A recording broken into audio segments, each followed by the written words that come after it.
Samsung raised a few eyebrows this year with the announcement of the Galaxy S22 Ultra, the follow-up to the very popular S21 Ultra. That phone was a massive hit, with many outlets naming it the best Android phone of the year. But instead of releasing just a minor update, Samsung went back to formula and came out with a crazy Note/S-Line hybrid. Back to formula. A lot of people were upset at the time that Samsung was seemingly killing off the beloved Note line, but after using the S22 Ultra for the last 2 weeks, I'm super impressed with this year's offering. Let's dive in. While there's a lot new to cover here, I'm going to jump in on my absolute favorite feature of this phone, the screen. This is hands down the best screen I've used on a smartphone. It's 6.8 inches of gorgeous Quad HD resolution AMOLED, with a variable refresh rate that can run anywhere from 1 to 120 Hz based on what you're viewing. To save battery life, you can lower the resolution to 1080p or even 720p if you really want to max it out.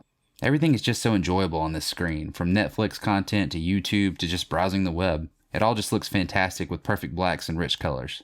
The screen brightness maxes out at 1750 nits, which means outdoor visibility won't be an issue at all. My only complaint or nitpick would be that the edges are rounded still, which has kind of gone out of style with the most recent flagships, but it's still comfortable enough to hold without the edges digging into your hands too badly. The build is solid, although a little light for its size, with an aluminum frame around the sides and Gorilla Glass Victus Plus on the front and back. There's no camera bump on the back this year, with Samsung instead letting each camera lens protrude slightly from the back. It still wobbles slightly on a table, and I don't think it's quite as attractive as last year, but it doesn't hurt the aesthetic too much. You're not usually looking at the back of your phone. We get the squared off corners from the Note line, and Samsung kept the frosted glass on the back and it looks and feels really good, although it's a little slippery. That being said, the phone is really big, and reaching the top of the phone can still be a little difficult at times. Being Samsung's highest phone on offer, this phone is pretty much every spec you can think of. There are several colors on offer, along with storage options that start at 128GB all the way up to 1TB with no expandable storage.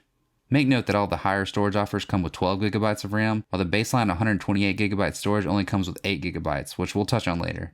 There's also going to be 2 processors offered depending on where you live. Here in the US we have the newest Snapdragon 8 Gen 1, while other regions will get the Exynos 2200.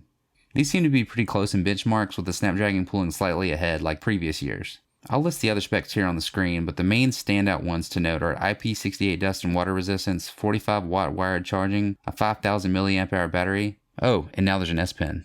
Combining the Note and S lines together means we get a built-in S Pen, and it's actually much improved over previous gens. According to Samsung, the S Pen is 70% faster with lower latency, which makes for a much better writing experience. It's got a ton of features. And it's great that it's built in so you can just slide it away when not in use without the need for a funny looking case like last year's S21 Ultra and Z Fold 3. It's also got a cool feature I found that will alert you if you walk away and leave your S Pen on the table. I never really used the S Pen with previous Notes that I've owned, but I keep finding myself pulling it out and jotting things down, so it's great to have. The cameras on the S22 Ultra are making a comeback this year in a big way. The main camera is 108 megapixels with a large sensor to capture more light, a 12 megapixel ultra-wide lens, and dual 10 megapixel telephoto lenses that offer a 10x optical zoom and 30 and 100x space zoom. Everyday photos look great, and there's a lot of versatility offered here with the ability to zoom in and out as needed to get the shot you want. Low light photos are improved as well with the improvements in computational photography. I found the 10x zoom to work best as it's optical and maintains high quality, while the 30x and 100x digital zoom really lost a lot of detail and had the added grain you see in the photos. But it's still really cool to be able to get that close if you need to spy on someone from really far away. Video also looks improved with the ability to shoot in up to 8K 24 frames per second and tons of other features such as super steady mode, which unfortunately maxes out in HD quality but really stabilizes the shot if you're on the move while filming. The front camera is 40 megapixel wide lens, and while it's not top of the class, it will be just fine for video calls and selfies. Overall, this year's cameras put Samsung back up towards the top with Apple and Google, and even passes them in some ways with the versatility and zoom features that aren't offered elsewhere.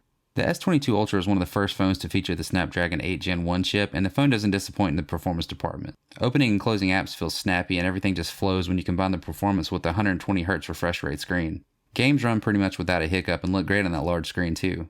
Here are the Geekbench scores for those interested in that compared to the iPhone 13 Pro and Pixel 6 Pro. Now all that performance does come at a bit of a cost, as the 5000 mAh battery was slightly disappointing. I got around 5 hours screen on time using the Quad HD resolution with adaptive brightness with a mix of apps, email, and internet on Wi-Fi. This did improve to over 6 hours screen on time when I dropped it down to 1080p resolution, and this could possibly improve over time as the phone learns my usage patterns.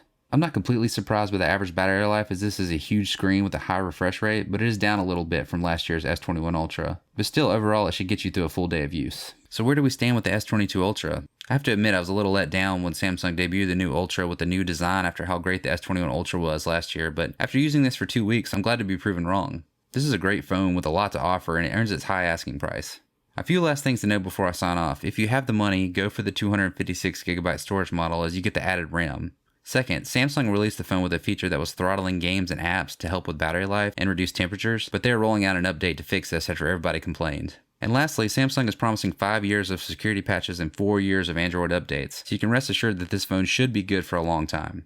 Anyways, that's all I got for today. Are you picking one up? Let me know below. Thank you very much for watching, and if you liked it, maybe consider subscribing. Until next time.